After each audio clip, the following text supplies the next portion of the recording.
अपनी हरकतों की वजह से पाकिस्तान में कोई ना कोई बंदा वायरल ही रहता है। पीछे एक पुलिस वाला वायरल हुआ था जो शराब पी के एसएचओ की बहन के किसी बॉडी पार्ट का नाम ले रहा था बार बार। और रिसेंटली एक मरियम नवाज को भी कुछ कह के वायरल हुआ था। और उसी टाइम के आसपास ये ग्रैंड ऑपरेशन वाला भी आया है। ये पुलिस वाला है जो नशेइयों को पकड़ता है, मतलब कि ऑलरेडी दुखी बंदों को दुखी करता है। वैसे कोई गलत काम तो नहीं करता, नशेइयों को पकड़ के रिहैब में डालता है, लेकिन उनके हिसाब से तो उन्हें दुखी कर रहा है। उन्होंने ठीक होकर क्या ही करना है, फिर दुनिया की परेशानियों ने उन्हें नशे पे लगा देना है। उन ज्यादातर के नशा स्टार्ट करने की वजह ये होती है कि अपने आसपास की चीजों से आगाह रहना उनके बस की बात नहीं। वो रियलिटी से एस्केप करने के लिए नशा स्टार्ट करते हैं और ये उन्हें पकड़ के दोबारा रियल दुनिया में डाल रहा है। इसलिए शायद उनके हिसाब से ये उनके साथ गलत कर रहा है। अगर ये लड़कियों को अपने जिस्म के साथ जो मर्जी करने देते हैं तो इन बेचारों को क्यों नहीं। बाकी सारे मामले में जो इंटरेस्टिंग चीज है वो पुलिस का उन लोगों को पकड़ना है। पुलिस वाला उन्हें ठीक करना चाहता है लेकिन वो आगे लग के भाग जाते हैं कि उन्हें नहीं होना। अस्सलाम वालेकुम। 24 जून और ये दिखाएं डेमोनिया पुलिस नींद खराब करने के लिए आ चुके हैं। जहाज ने आंख खोलते ही उड़ान भर दी है। ये तो डर के ऐसे भाग गए कि वो पुलिस वाले नहीं गुर्दे निकाल के बेचने वाले हों। पुलिस से वैसे ही वहां डरती है, चाहे किया कुछ भी ना हो। इसे चाहे पता ना भी हो कि वो करने क्या आए हैं। उसने वर्दी देखी और साथ ही भाग गया। आंख खोलने के बाद जितनी जल्दी ये उठ के भाग गए, दिमाग को सोचने का मौका भी नहीं मिला होना कि हो क्या रहा है।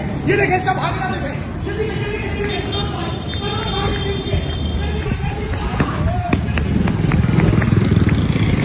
इस वीडियो से एक चीज का तो पता चलता है, हमारी पुलिस की फिटनेस का लेवल बिल्कुल ही बेकार है। उन लोगों की फिटनेस इनसे बेहतर है जिन्होंने नशे कर करके अपनी सेहत खराब की होती है। वैसे पुलिस वालों और इनमें एक चीज तो कॉमन है, दोनों की सेहत खराब है। उन्होंने नशे कर करके की है और पुलिस वालों ने खा खा। वैसे जैसे ये भाग गए, अब नशे की ताकत खत्म होने के बाद ही रुकेगा।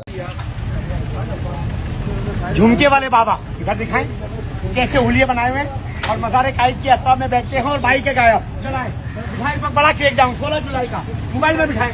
पुलिस वाले अच्छे हो गए लगता है, इतनी इज्जत से ले जा रहे हैं, वरना तो बिठाने तक थपड़ो थपड़ी हो रहे होते हैं। या फिर बाबा होने की वजह से इज्जत दे रहे हैं कि कहीं बददुआ ही ना दे दे। पता तो इन्हें होगा कि फेक ही है, लेकिन फिर भी शायद रिस्क नहीं लेना चाह रहे। या फिर ये वाकई अच्छे हो गए, मुजरिमों को भी उनके हुकूक देने लग गए हैं। वैसे मिलने तो पहले मजलूमों को चाहिए, लेकिन खैर किसी को तो मिल रहे हैं। वैसे मजाक एक तरफ, ये लोगों को नशे से रोक के अच्छा काम कर रहे हैं। नशे करने वाले सिर्फ खुद ही बर्बाद नहीं होते, साथ में खानदान वालों को भी कर देते हैं। और सोसाइटी में जो इनका नेगेटिव असर पड़ता है वो अलग। अगर पुलिस वाले लोगों को बुरे कामों से रोक के उनकी जिंदगियां बेहतर करने लग जाएं तो पाकिस्तान को तरक्की करने से नवाज शरीफ भी नहीं रोक सकता। अब देखना ये है कि ये रिहाब में ले जाके कितने लोगों से नशा छुड़वा सकते हैं, क्योंकि नशा किसी चीज का भी हो छोड़ना बहुत मुश्किल है। बाकी पुलिस वाले अगर अच्छा बन नहीं रहे हैं तो इन्हें चाहिए कि नशा छुड़वाने के बाद कोई काम भी ढूंढ के दें ताकि वो उसमें मसरूफ होके फिर इस तरफ ना आए। क्योंकि अगर कोई सीरियस होकर छोड़ भी देता है और पहले की ही तरह उसके पास कोई काम ना हो तो उसके लिए बहुत मुश्किल होगी, क्योंकि नशा छोड़ने के बाद भी वो तुम्हें आवाजें देता रहता है। इसलिए अगर वो किसी काम में मसरूफ होंगे और उससे उनका घर भी चलता होगा तो वो उन आवाजों को इग्नोर करते रहेंगे। लेकिन अगर ठीक होने के बाद उन्हें फिर बेरोजगारी और मुश्किलों का ही सामना करना पड़ा तो वो ज्यादा देर तक ठीक नहीं रहेंगे। इसलिए अगर ये वाकई उनकी लाइफ बेहतर बनाना चाहते हैं तो इन्हें उनका ख्याल नशा छुड़वाने के बाद भी रखना पड़ेगा। बिल्कुल भी पता नहीं चला कि ये औरत है या मर्द है,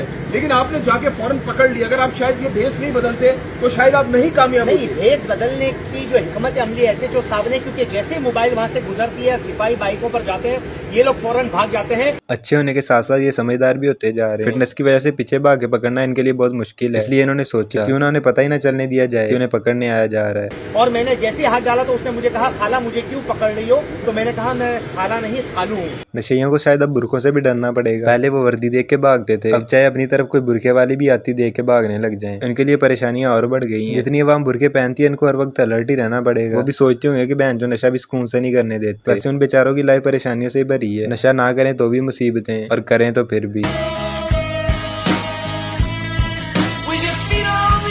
इससे हमें ये सबक मिलता है कि लाइफ है ही परेशानियों से भरी हुई, तुम कुछ भी करके उससे एस्केप नहीं कर सकते, वो हर हाल में तुम्हारे साथ ही रहेंगी। इसलिए नशे के बगैर ही उनसे डील कर लो, वो तुम्हारे लिए बेहतर रहेगा। क्योंकि नशे से पहले बहुत ज्यादा चांस होता है कि तुम उनसे डील कर पाओगे, लेकिन अगर तुम नशे पे लग गए तो फिर परेशानियों से निकलना तकरीबन इम्पॉसिबल ही हो जाता है। इसलिए होश में रह के सफर करो।